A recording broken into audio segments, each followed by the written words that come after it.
soon as it hits, because then I got to shut that window down. And Perry's got his floating light bulbs. That's right. Come. My screen is still saying practice mode only, right? So it's not open yet.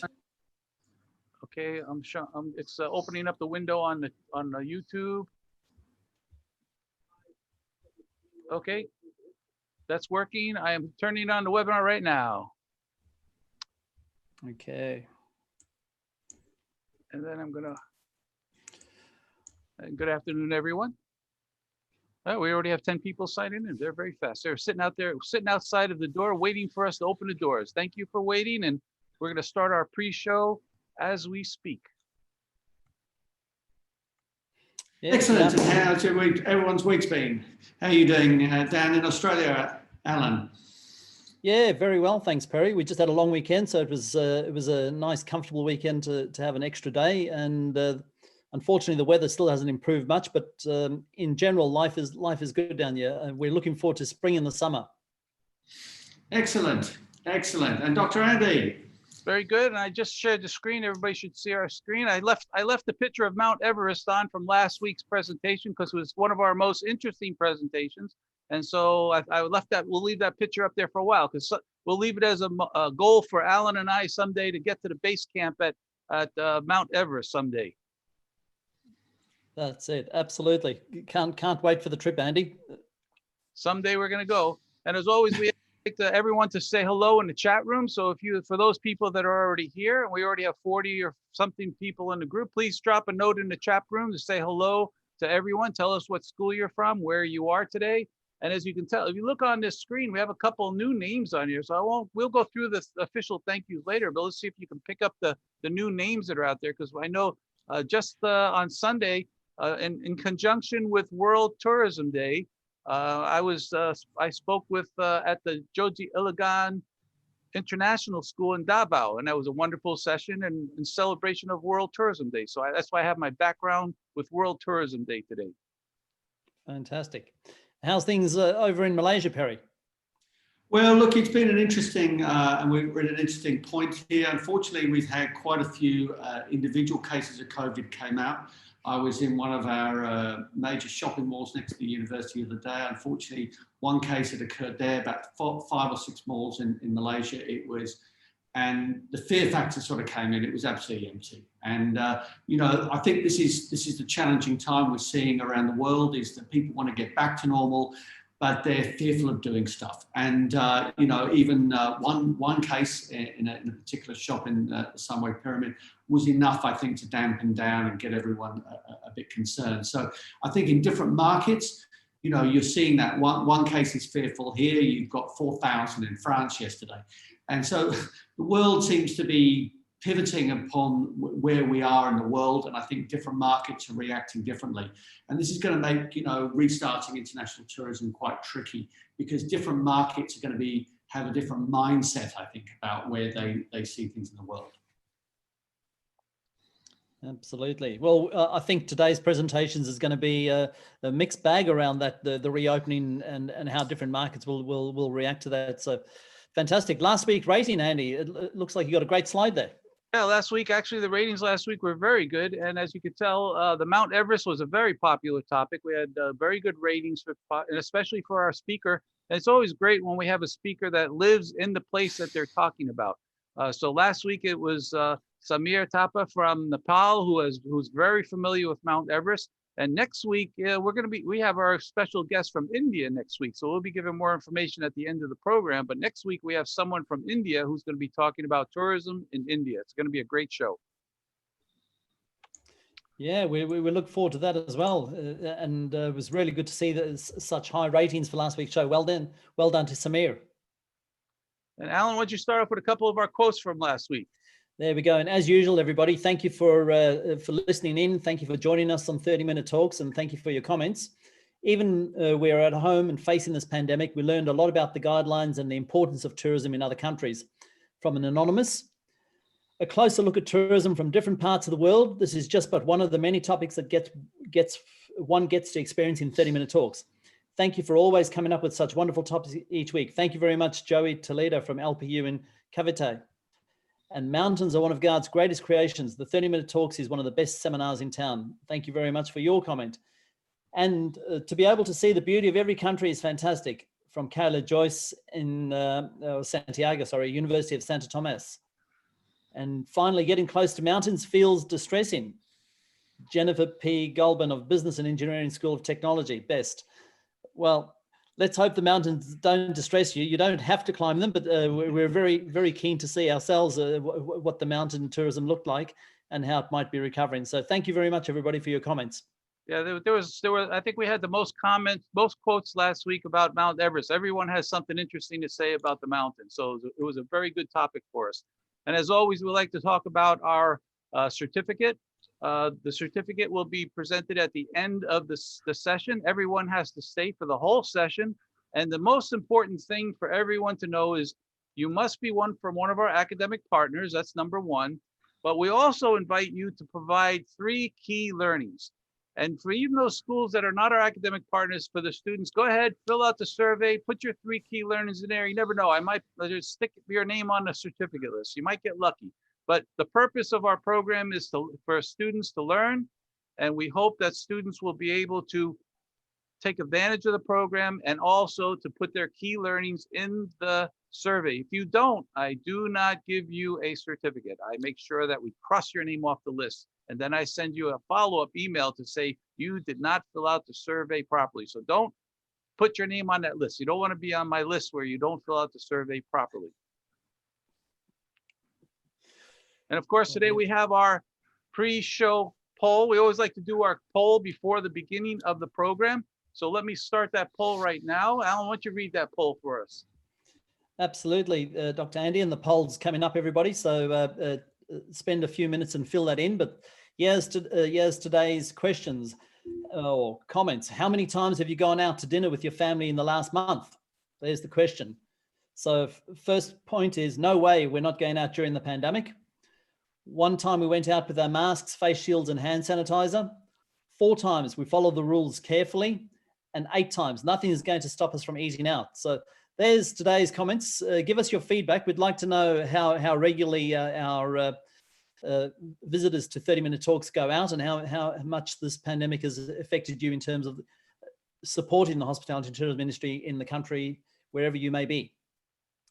And this is actually an interesting one for today's presentation because it's a question of if you don't go out, then reopening is very difficult for a business. So reopening and the number of times people go out, it's very important for you to put it all together and make sure you support the industry. So let's find out right now. Actually, the results are coming in. I'll give it another couple seconds here, but you'll be surprised at the results here. Actually, it's kind of interesting now. Yeah, absolutely. I think it's almost exactly what you said, Perry, a moment ago, that you've only got to get somebody that's been infected or affected by COVID-19, and all of a sudden people are very hesitant to go out. So the most popular answer today is no way, we're not going out during the pandemic. So great for safety and health concerns, but as we said, there's a challenge with trying to reopen the industry. And you can tell from the results that no way we're going out during the pandemic. So that's something big that the industry has to overcome. How do you get people who are saying, I'm not going out there? So that's part of our discussion today. And we're looking forward to getting started in just the next minute. Fantastic. Thank you very much, everybody, for your feedback on the poll as well. And again, just to remind everyone, we'll be recording this session. And actually, we're live streaming it on YouTube. So we're practicing on our YouTube skills. And we'll also post these videos on our website too. So all those things are rather new for us. And with that said, I'm going to say, Perry, any last comments before we start the program? No, I'm looking forward to this week's one, and I hope last week's one on the Himalayas was really interesting. We've looked at different destinations. We've got, if you go to our website, you can see a great range of new topics that we've got coming up. And again, we're looking forward to hearing from you about topics that you think would be interesting, and we look forward to covering them and doing that in the future. Okay, and let's go about 10 seconds of silence, and then we will start the program.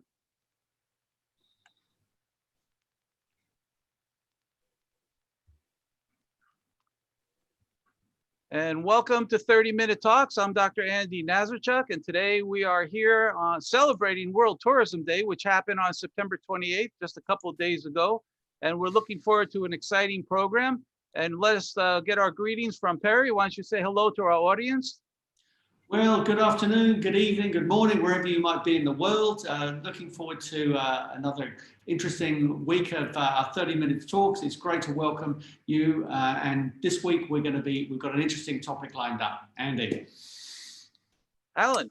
Yeah, thanks very much. And again, welcome everybody. Thank you for joining us for another 30-minute talks. And today's topic about reopening the industry.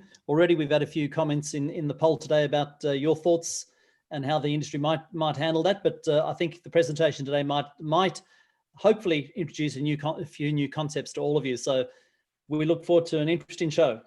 And today is actually, as another day, we're very excited to welcome our academic partners. Without their support, we wouldn't have all these students from different universities around the region, in some cases around the world.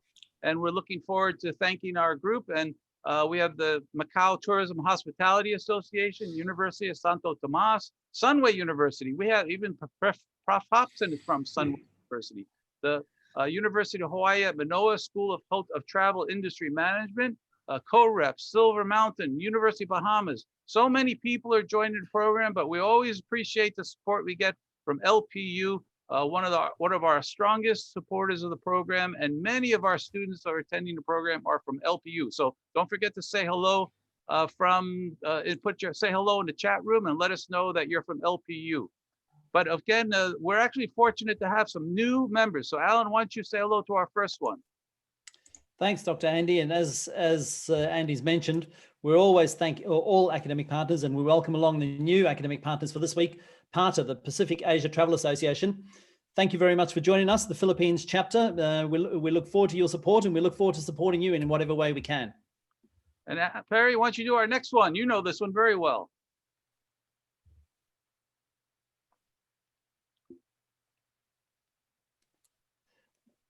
Perry's having some travel there. Yes. APAC CRE has also joined us.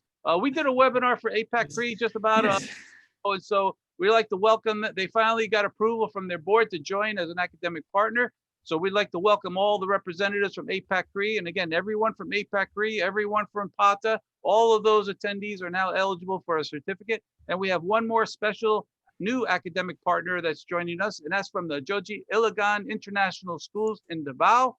So they're students, and I know there are many students who have been joining us in the past, and I know that now they'll be very happy to know that when they fill out the survey and provide their 3 key learnings from the program, they will be eligible for a certificate today. So join us and make sure you put that certificate out there right away. And ready to start today's show? Let's get beginning. And the key thing I just mentioned, we're celebrating World Tourism Day. And the one thing about World Tourism Day is the Joji Iligan International Schools had a conference on Sunday to celebrate World Tourism Day. And their students hosted a wonderful conference about rural tourism development. And because of that conference, I was able to speak. And also one of our previous guest speakers, Dr. Vixnaran Nair, was actually was the co-speaker. So together we presented on rural tourism. And at that time, the real exciting thing was Dr. Vic was announcing the launch of his new book.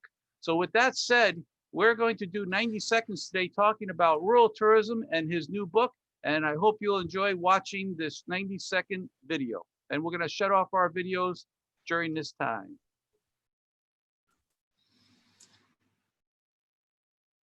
Welcome to 90 Seconds. I'm Dr. Andy Nazarchuk, and this week we have a special feature. Just a short time ago, I was invited, along with Dr. Vixnaran Nair, to speak at the Tourism and Rural Development webinar, co-hosted by the Davao Tourism Association and the Joji Iligan International Schools. I was able to share my ideas for the rural tourism with the audience, and it was fun. The students produced the webinar, and they did a great job. But it was also a special day for Dr. Vic, as he announced the launch of his new book on rural tourism development. Here is Dr. Vic to tell you about his book. Greetings. It is with great pleasure I would like to introduce you to our newly co-edited book published by Channel View Publication entitled Responsible Rural Tourism in Asia. This book was co-edited by myself, Vigneswaran Nair from the University of the Bahamas, Professor Amran Hamza from University of Technology Malaysia, and Professor Ghazali Musa, a former professor at University of Malaya. This book is also launched in conjunction with the World Tourism Day 2020, which was celebrated on 27th September with related themes business, tourism, and rural development. In this book, you will find 12 case studies from Bhutan, China, Vietnam, India, Philippines, Turkey, Timor-Leste, Cambodia, and Malaysia.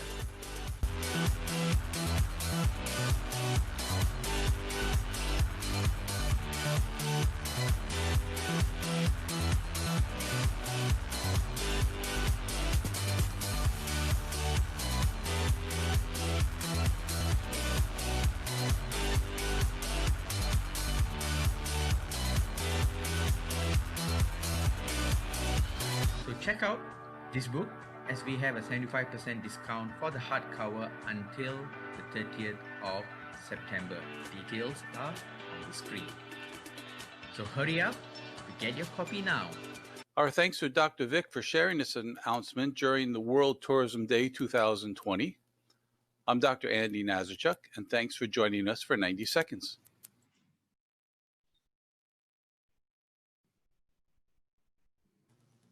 And yes, that was a great topic, and Dr. Vic did a great presentation. It's very detail oriented, and he's gave a lot of examples of how we were supposed to do that. But today's topic is, are you ready to reopen? So are you ready, Professor Hobson?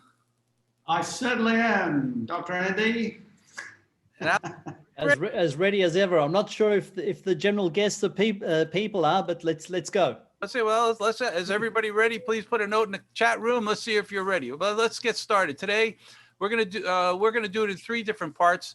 I'm gonna speak about marketing.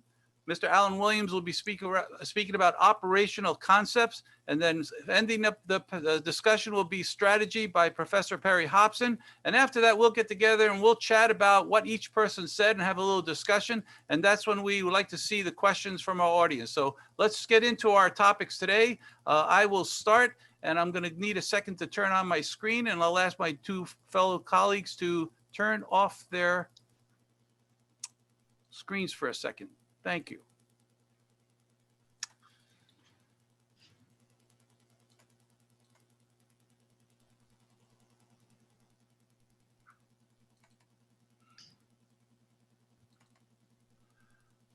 Okay, and I'll need 1 second here, and I hope everybody can get ready for this presentation.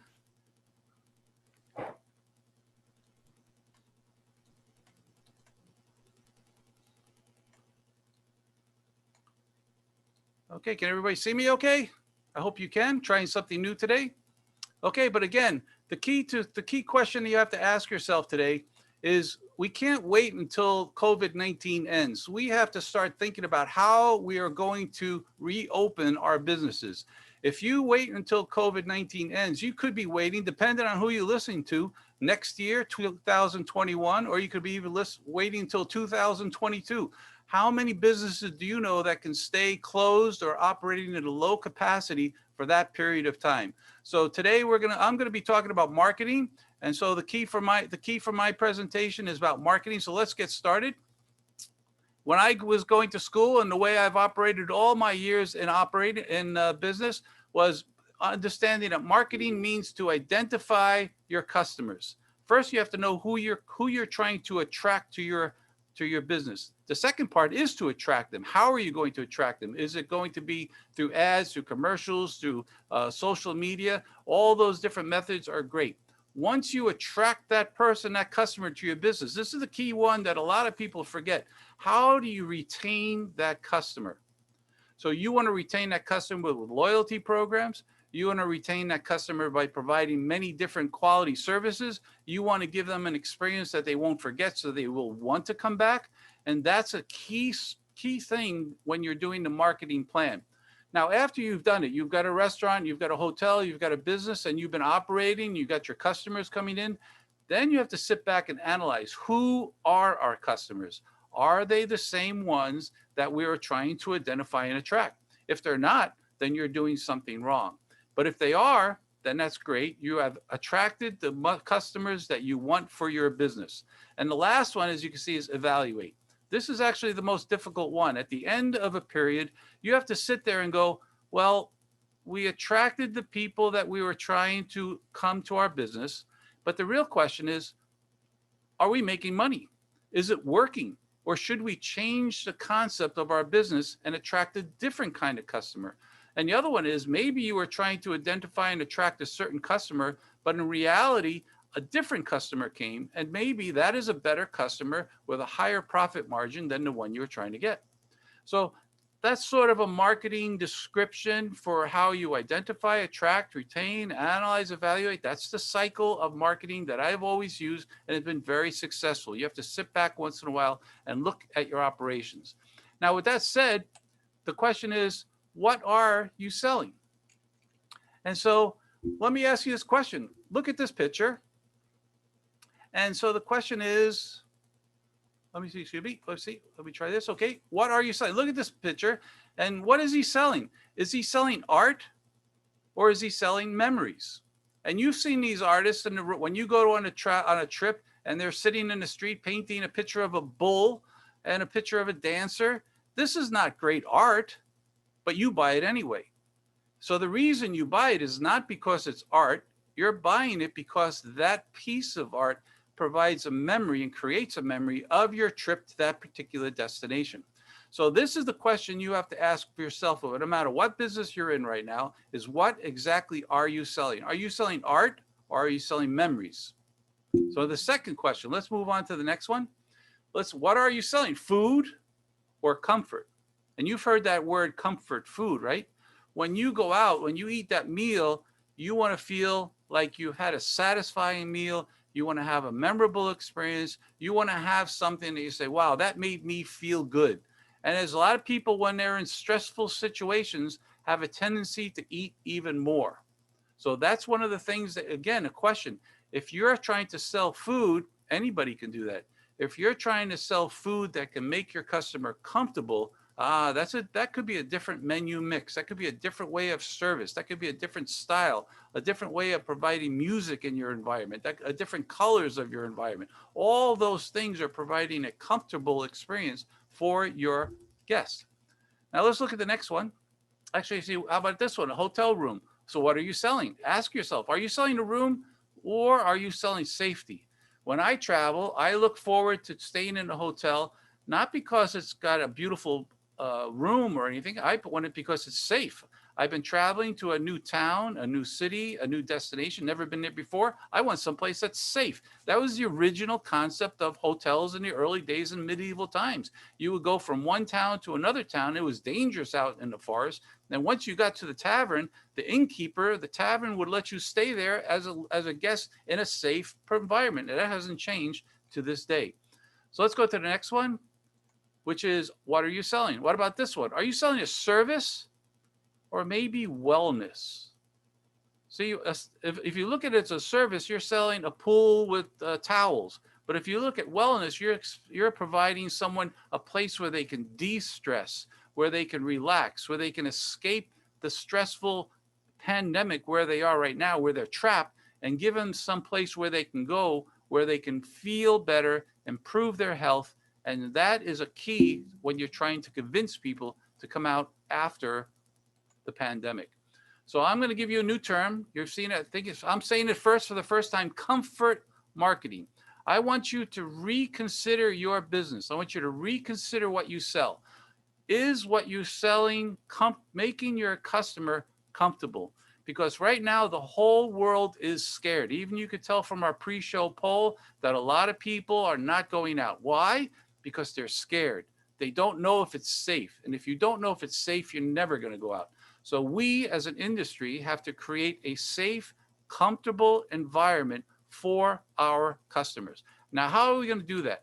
Actually, the question is where to start. Well, first, if you have a business, start in your neighborhood. You know, you don't realize that the building next to you may have 100 employees. The building across the street may have 200 employees. There may be wealthy families. There may be big families. There may be all kinds of families in your neighborhood. And do you really provide and market to those neighborhood customers? So flyers, social media, all those things are one way to attract your customer, because your neighborhood right now is your best customer. They don't have to travel far. They know where you are. And if you provide quality, safe service, you will be one of their best places to go. Now, the other thing is past customers. A lot of people haven't been out for a while. So you have to look at your information that you do have. If you have customer complaints, if you have customer suggestions, if you have collected email addresses one way or another, all of those things are ways you have to send them an email and say, we're open. I get advertisements for restaurants all the time, but when I get an email from my local restaurant from someone that I know, the manager, they say there's a special, then I go. But if you don't talk to your customers, they don't know what you're doing. Current customers, you better start collecting email addresses and being able to contact them to make sure that you put them on your list. Social media, email campaigns, all these things are very important for local restaurants, local businesses to get back. And the last one I'm going to say is offer a deal that will bring them back. You cannot expect people to leave the safety of their home and go out into the dangerous world unless you are giving them such a deal that they can't pass up. Yes, give them 2 meals for the price of 1. Give them a special, a free dessert. Give them anything you have to get them to know that your restaurant, your business, your hotel is safe. And once they come that first time, word will spread that you're a great place to go. Other people will go, and that's what marketing is. So I'm going to suggest that you have comfort marketing. Try to convincing your customers that your place is comfortable and safe, and that's how you'll get back into the game and reopen your business. And I'm Dr. Andy, and that's the end of my marketing session. And next we have on the list is to follow up is Mr. Alan Williams. Alan, it's all yours. Fantastic, Andy, and thank you very much for sharing your very interesting presentation as usual, and some fantastic thoughts there about a new concept in marketing. And let me add to that, because I'm going to follow that presentation up with: are you ready to reopen? Some operational concepts, and I'm hoping that I can share some thoughts with our viewers today. Well, so as everyone's acutely aware, the impact of the coronavirus has had some devastating effects over the last 9 months, and in many places still continues to have rather devastating effects on the hospitality and tourism industry. So I'd like to share with you some of the operational concepts that restaurants and bars might consider in order that they might be assisted in successfully reopening, using some of the marketing concepts that Andy's spoken about, and I guess using some of the strategies that our colleague Professor Perry Hobson will speak about shortly.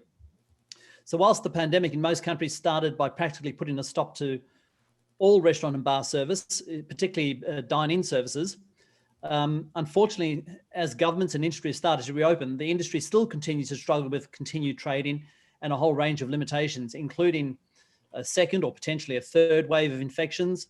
And this results in many countries adopting a staged reopening model. Lack of consumer confidence, as we've just heard from Dr. Andy there. Whole number of staffing issues, not being able to retain staff, not being able to maintain staff, not being able to pay staff, all those challenges. Cash flow problems, or even in many cases, liquidity challenges. So these are only a few of the challenges being experienced by operators today.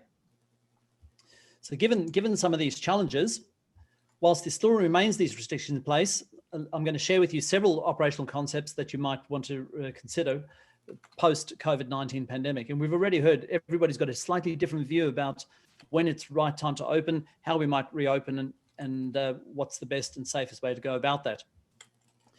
It is, however, no matter what I discuss with you today, extremely important to remember that during the pandemic, and now also during this time of reopening, the number one priority is to keep your staff, your customers, and your suppliers safe. Everybody wants to be in that safe environment.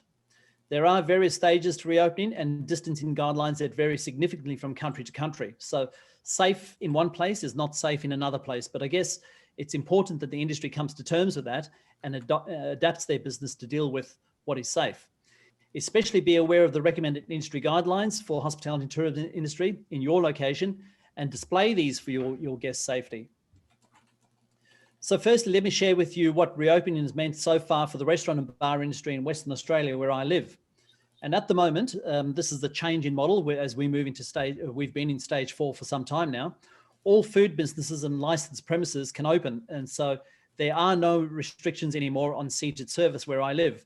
But I know that this is very different, again, across the regions in Australia. So for example, in Victoria, in Melbourne, there are still some severe restrictions in place where people can't leave the home, as Dr. Paul Whitelaw mentioned in his chat earlier on in today's session. However, in many places, still in Western Australia, venues can't allow more than one person per 2 square meters. So for example, if your restaurant is made up of 200 square meters, you can only hold 100 persons. So there are still some restrictions in terms of the number of people that you can put into the restaurant or the bar spaces. Patrons can now purchase alcohol with or without a meal, and they don't any longer have to be seated. So there was a restriction around people being seated. And if a food business or licensed premises is at capacity, they can still provide takeaway, but this is only if the people keep 1.5 meters away from each other and they are outside of the venue. And all venues must continue to practice good hygiene. And this is a summary of just some of the key restrictions that are still in place. There are still a number of other restrictions, but I guess these might be the common restrictions that you might experience as the industry experiences some sort of reopening strategy wherever you may live. So if your region hasn't reached what we call in stage 4, you may not experience, you may experience some of these limitations, and they're obviously still having impacts on limiting trade restrictions.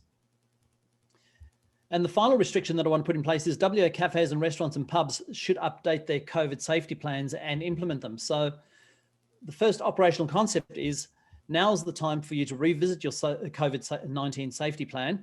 And this may include where you continue to display COVID safety signs, continue to supply hand sanitizers to promote good hygiene practices, promote the use of face masks where and as necessary, reorganize the seating and the table plans to conform with the social distancing requirements in your area. You sanitize tables and chairs using disinfectants between each seating. Obviously, you train your staff, and your staff should be well trained now about touching food and drinks and cleaning surfaces and so on. And most importantly, promote your restaurant bar commitment, your commitment to the safety and hygiene of all of your customers and all of your staff, and let them know that you're serious through this promotion. And a recent question that I was asked visiting a restaurant just over this last weekend was, as I was entering the restaurant, have I had a fever or suffered a flu-like symptom in the last 14 days? And I think this question might become a standard operational question that your restaurant or your bar asks when guests are making reservations or when they are arriving at the restaurant, so that there's some level of safety for the restaurant and the bar on that evening. Another operational concept, if you haven't already implemented this, and I've spoken about this in a previous 30 minutes talk, but I'll mention it one more time. With revenue in the online food delivery projected to reach US 2.082 billion in 2020, and that was adjusted because of the COVID effects, there are 2 main streams of delivery for your restaurants to consider. So if you don't already have a delivery methodology, restaurant to customer delivery and platform to customer delivery services are the 2 main forms of revenue growth through delivery. So restaurant to customer delivery, organize and implement third-party food delivery services such as Deliveroo or Menulog or DoorDash or Grab or Uber Eats. There's many of them out there. And in fact, some restaurants have gone as far as implementing their own food delivery methodologies now. So they've got their own drivers and their own delivery personnel. That's a little more expensive, but then again, there is a cost that goes with all levels of delivery. And the platform to customer delivery is, who would have thought that Pizza Hut, when they launched their first ever pizza delivery online in 1994, online food delivery has become a billion-dollar business. So be mindful that the delivery platform or the company that you select to carry out your food delivery, some of them take over 20% of your revenue. So be aware that whilst food delivery is a great way of increasing your revenues and giving you another revenue stream, there are also significant costs that can go with it. So choose carefully if you're going into the delivery space, but it is certainly an area that's growing and one that is recommended. So simply put, if your restaurant doesn't already have a food delivery service or a solution established, now's the time to get it set up. Very closely related is the takeaway options. So takeaway or takeout is not a new concept, but has also become more popular as a consequence of COVID-19. And the key here is to design a takeaway friendly menu that with your staff, and preferably using all of your perishable goods that you order, use them up first. Make sure that your food or drink is takeaway friendly, that it's that means that it's packageable, that it's still fresh and still tastes as you prepare it when it reaches home. And I know that's a challenge with all takeaway foods. It's important, however, to adhere to your prescribed food standards and your food safety plan when implementing takeaway foods. Remember to use biodegradable or reusable materials for the packaging. And remember, what you save on staff costs, you may spend a little extra on the packaging. And as most people will have cutlery at home, there's no need for the extra disposable cutlery that's being used. This is also some sort of cost saving if it's not been taken home. And one other method in terms of new concepts is to make your food instant or social worthy. And Andy picked up this in the marketing, but some strategies being used by restaurants now is that I believe this is one of the greatest marketing tools available today, is this Insta-worthy or marketing strategy about taking pictures of the food that you serve in the restaurant and putting them online and distributing them through social media. And lots of restaurants are coming up with the ideas or the concepts of using those photographs as a competition to reward the customers that take the best photograph and post the best photographs. And that really is creating a database of loyal customers, a database of people that are coming in and photographing, a database of new followers, and a whole new market share. Once these photos are posted, I mentioned the strategy there might be to share them with others. But I've also mentioned in a previous 30 minutes talk that if you're going to follow this social strategy or this instant strategy, make sure that the menu items are also available for delivery and takeaway to ensure its ultimate effectiveness and that profitability is maximized. It's also really important that you track and use your social media data to consider the ways that you might improve your business. And Dr. Andy mentioned in his presentation as well, using the information that you have to help grow your business. So this is just some examples of Google Analytics and some of the Facebook demographics that have come out of a campaign that we ran recently. Another quick concept is sell or pre-sale vouchers or gift vouchers. And many coffee shops take advantage of the customer loyalty and selling pre-sale vouchers for coffee. Generally, vouchers are not redeemable for cash, so they ensure that existing customers will come back and use their vouchers, or that you gain new customers through this process. So the pre-sale voucher creates immediate revenue for the restaurant or the bar or the coffee shop, whilst also creating some level of customer loyalty.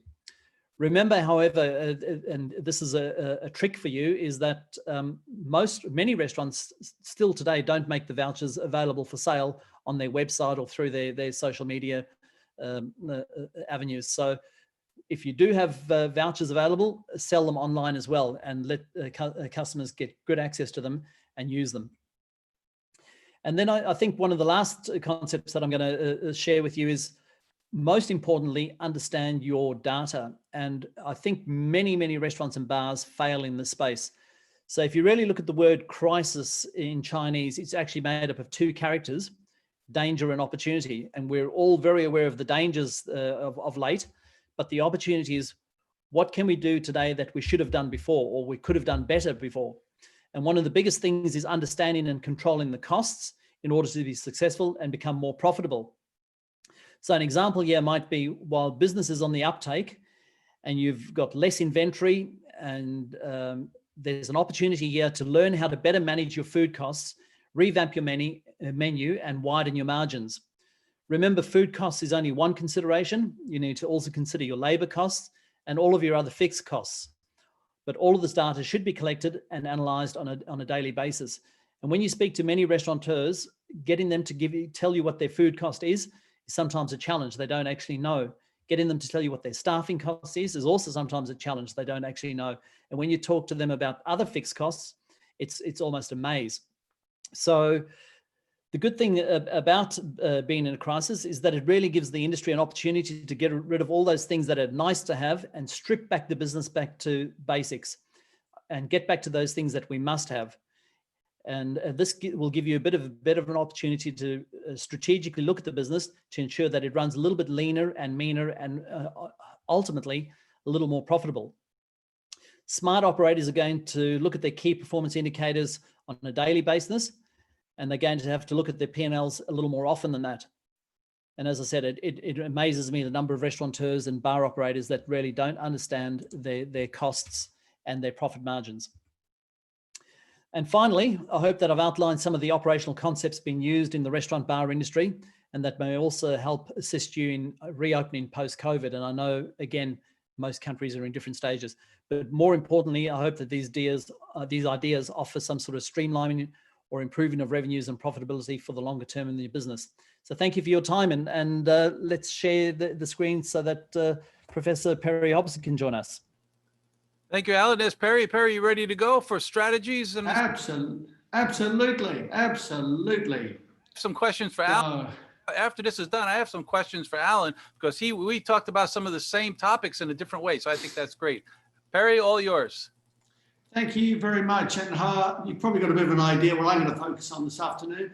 And because obviously as the industry starts to rethink where it's going, it's got to really work hard to revision what it does and how we're going to get to where we need to be going.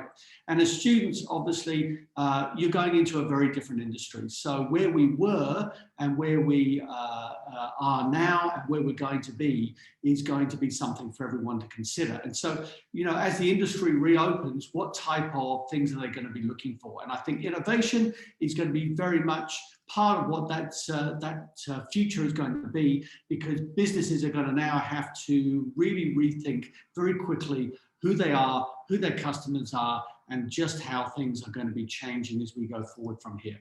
So, okay, let's talk a little bit about some of that. Now, in the old days, we used to talk about don't leave home without it, actually referred to American Express. But of course, today, that refers much more to going out with a mask rather than the credit card. So our world has absolutely changed, and it's finding that change. And now we've got to start rethinking as an industry what that means. And I think if I go back just a few months, Angela Merkel, the Chancellor of Germany, was pointing out, you know, and this was back in April, that, you know, this is just the beginning. We've got a long way to go on this. And, you know, Germany itself has just recorded several thousand infections a day. And that's one of the more stable European countries. So we're by no means, I'm sorry to say, out of the woods of this yet. So COVID has been devastating for many businesses. And the question is, where to from here? Countries are still struggling with these sorts of issues. So COVID has emptied our airports, our buses, our train stations. It's emptied our hotels, our beaches, and our restaurants. And so the question is, how are we going to rebuild from where we go on that? Because we don't want to end up on the scrap heap of history. And clearly, we've got to start rethinking about how this industry is going to come back and how we're going to come back with it. Now, no one wants to become roadkill of this. And so the question is going to be for so many businesses is that question of how do you not sink? And over the last few months and in many countries, we're seeing businesses hang on, try and survive. In many countries, there's been funding for businesses to survive. The question is, when will that funding run out? How long can it continue for? So how can businesses get in shape to be ready to reopen, and can they survive that part? And that begs the question of, you know, what's the future of tourism going to look like once we do get out of this? And if things come back quite slowly, depending on how quickly a vaccine is able to be made, how it can be distributed. So a lot of businesses are reaching out for help to work out what their potential might be. And so as we look into that future, what's it likely to be? So at the moment, most businesses are in survival mode. And this is quite challenging, obviously, for a lot of businesses, for a lot of employees. But as Alan was just saying, you know, we have to hang on to, because if your employees are critical to your business, many people have to work out what it is that can keep their business going. Now, I'm going to today talk about 5 tips, but time is tight, so I'm not going to be able to go through all of those. So the survival is tackling the current situation, and most businesses have already been dealing with that, trying to work out how to downsize, keep their core business. But the reality is that core business may not be the business that comes back. As Dr. Andy's been pointing out, there may be other business opportunities that arise. And one of the first things to do, one of the big changes has been this whole change into the digital. Now, we've seen a company like Flight Centre, for example, it has gone into survival mode. It has had to lay off over 6,000 staff. It's had to shut half its operations. It's having to rethink who it is. Interestingly, just last week, Thomas Cook, a business that went bust over a year ago, well before COVID, just announced it was coming back, purely as an online business, the world's oldest travel company. Now, they have had to rethink who they are. Air New Zealand has been looking at who they are going to be. They've now worked out they're going to be about 30% smaller, at least, in terms of when they come back. And this has got huge implications for their businesses. So when you're in survival mode, you're looking at what can you do. And so some businesses have been thinking quite innovatively about this. Qantas, for example, recently got rid of all its 747 planes.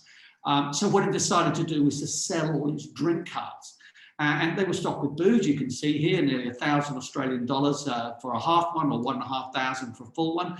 They sold out within 2 hours. Now, this is very much a survival technique. And Thai Airlines has been moving on this as well. They've now started opening up some restaurants in Bangkok, building off what was actually an employee restaurant. In Taiwan, you see airlines look at doing flights to nowhere as a way of just getting people comfortable with going back onto planes. And a lot of this is about keeping your brand relevant in the marketplace, so you still exist. You're saying to customers, we're still here, we're ready, so when you're ready to travel, we're going to be the people that look after you. Now, some companies have realized perhaps flights to nowhere aren't the way to go. So Singapore Airlines this week announced they weren't going to do flights to nowhere. Instead, what they've done is they've opened up their training center. You can go and do makeup classes to look like a Singapore girl. They've opened up their onboard restaurants in that training restaurant simulator, or you can even get a Singapore Airlines chef to come to your home. So again, ways of keeping their staff employed, generating some revenue, survival to tide them over. Now, other businesses are using this as a way of reimagining their fleets. So for example, Air Baltic is using this opportunity to get rid of their old planes, buy up new planes, and many other airlines are doing this. And here in Malaysia, we've got Task Force looking at how the future will look like when things come back, because we're recognizing that the future will not look like the past. Now, each business has to look at itself and say, what are your underlying strengths? So what is it that made you successful in the past? May not be what makes you successful in the future, but what was it in the business that gave you that success ingredients? And now is the time to start innovating, to get in those light bulb moments when you can look at how the market has changed, what it is that customers want. And as Dr. Andy was saying, if it's now about comfort, if it's now about feeling secure. Now, this means making some big leaps from companies, because obviously you've got to change the way you do business. And what may have seemed impossible not long ago has now become possible. Even in education, universities a year ago said, oh, teaching everything online. No, that's impossible. We only do face-to-face. Well, suddenly that impossible became very possible. Now, obviously the traditional tools of planning remain. But the question is now is that we've got to do this at a different speed, a different way of approaching the market. And of course, a lot of that, as in those 5 tips, is about use of technology, because that's probably going to be the secret way of upgrading. So the question is, how can you strengthen your online presence? How can you use technology in a much more innovative way than many companies were using it in the past? Now, if you've been using your computer this way with lots of sticky notes, then you've got a bit of a problem. We need to rethink the whole business environment and put that online. And many businesses have been thinking about that. One, for example, here in Malaysia is called AirAsia. And over 2.5 years ago, they changed the role of their CEO. They put her in charge of digital transformation. Now, this was an airline, but yet they've looked to see how they can make everything that the business does digital. They reckon that the pandemic has shifted e-commerce by 5 years. So in just 5 months, we've made 5 years of progress. And this has changed all sorts of habits, from shops and shopping malls to how we are now approaching businesses, because we don't want to touch things. So in the past, we talked about high touch. People don't want to touch things. We want low touch now. But what we do want to do is to be engaged. We've got a generation of digital natives. And so the question now is how to engage those digital natives, to reach out to them and to get your business, whether you're a hotel, a restaurant, an airline, to be engaged with people and to find other and new and innovative ways to reach out and communicate. Don't forget the customers you had. They're still there. They will come back, but they need to keep that relationship with them. So find innovative ways to keep connecting with them. There may be other ways that this can be done using both technology and touch. I was reminded of this story, particularly out of a Chinese travel agency. So a way that they looked to keep in touch with people was they start selling food for the destinations they were going to, as a way of reminding their customers of the experiences that they'd had, and that these would be, once again, experiences to look forward to in the future. So there are innovative and interesting ways of doing that, because the future of technology will only get faster, and there will be other things that our technology can do that we can only imagine now, but will be with us in a few years to come. So we have to start looking for those solutions very much online. So as we look for those innovations, think about how technology can be central to that. Those other key things, understanding your markets, the experiences or memories, as Dr. Andy was saying, that you're offering are still going to be there. Let me just finish off by turning back to AirAsia. Now, AirAsia is an airline. I used to fly them an awful lot. I'm not going anywhere at the moment. But they're in touch with me virtually every day with something else, whether it's trying to sell me through their AirAsia shop because they had duty-free shopping, they'll now deliver it to my home. They've launched records. They're still working with theme parks here in Malaysia. This is a promotion with Sunway Pyramid next door to my university. So they are connecting still and staying relevant to their customers. Several years ago, AirAsia looked at the one thing that most people hated, which was airline food. They were a low-cost carrier, not well known for airline food. And yet what they managed to do was, before the pandemic, they innovated and said, we are going to take on US fast food chains selling AirAsia airline food. Now, I'll be honest, a lot of people told them they were nuts, but they innovated. They've shown how they can do that. And they're hoping to have over 100 shops, stores through their franchising model. The second one, again, just opened next door to Sunway University and our Pyramid Shopping Mall. So you can begin to see how you can innovate and do things differently. Because as we come out of this pandemic, we've got to look for the green shoots. We've got to look for those possibilities, because to build the business back up, you've got to start looking for those things. So I'll go through the rest of these tips on another 30-minute show. So hopefully this has given you some things to think about, because we've got to think out of the box. We've got to think a bit differently for what we're doing as we go forward into the future. Dr. Andy and Alan, back to you. Very good, Perry. There's some very interesting concepts. The one thing I'm going to jump right away is you showed a picture of a hotel in Las Vegas, the Aladdin Hotel, and being demolished. And that's actually a perfect example. The Aladdin Hotel was built in Las Vegas. It was successful for a few years, but after many years, they tried and tried and tried to make it profitable, to attract new customers, and it just didn't work. So they knocked down that entire hotel. It was like a 1,000-room hotel. They knocked it down and destroyed it. And in its place was opened Planet Hollywood, Las Vegas. And that hotel is doing very well because there's a whole new market, whole new customer. So it's a perfect example. I think I was actually made a note. Someday I'll do a show on just the demolition of hotels in Las Vegas. It was very exciting. I can tell you many stories about that in the future. Alan? Absolutely, Andy. And I think something else you picked up on in your presentation was neighborhood and really tapping into the neighborhood clientele and you know, that new market segment that you may not have touched before. I think an interesting question might have been in the session today, and maybe one we can ask later on, is whilst our viewers are not traveling and going out to restaurants and bars, how many of them are using their local restaurants in terms of takeaway or pickup? And how many people are still engaging with the industry in one way or another? But that's not very clear to me. But I think, Perry, you've picked up on some fantastic ideas about, yes, having to think out of the box, having to look at new ideas, having to look at innovative ways. And Andy's covered that. I think that's really about the industry, but this thing about comfort is still coming back to me. When do the customers become comfortable in reusing the industry? Well, I think that's a key point, and I think the challenge is to how we extend that comfort zone, and that we take customers back onto the journey. I think people do want to travel; they want to get back to doing things they were doing, but it's now making sure that they feel comfortable along that journey. So I think, as you were mentioning there, businesses rethinking, and I think AirAsia is a good example of a company that has constantly innovated, looked to do things differently, even before the pandemic. And a lot of other companies just stuck to what they were doing and, very little about some innovation.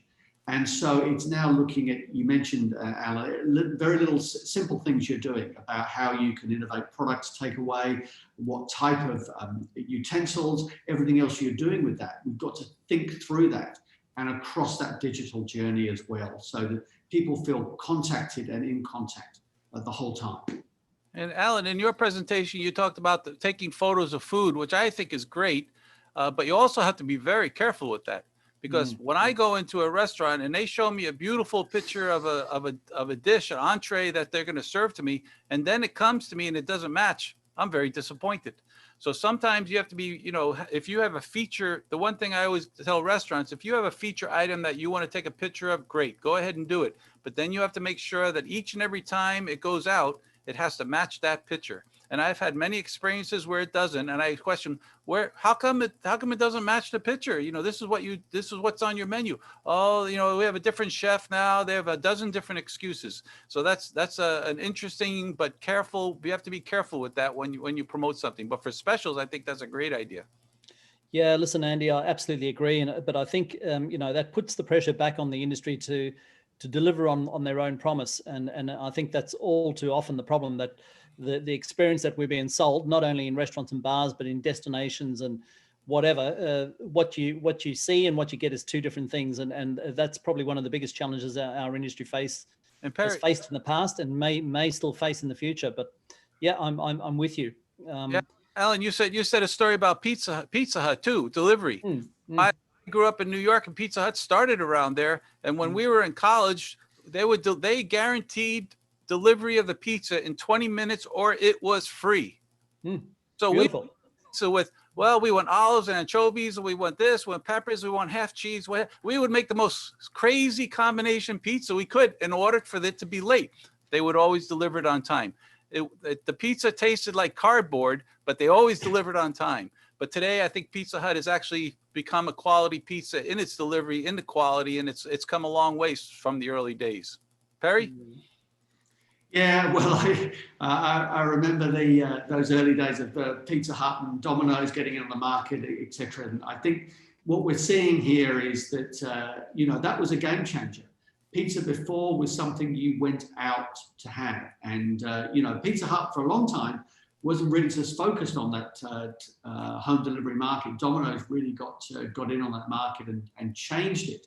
And again, that was very innovative, because they were the first guys who set up and said, we don't have any seats in our restaurant. We just have delivery or takeout. And that was, again, a game changer.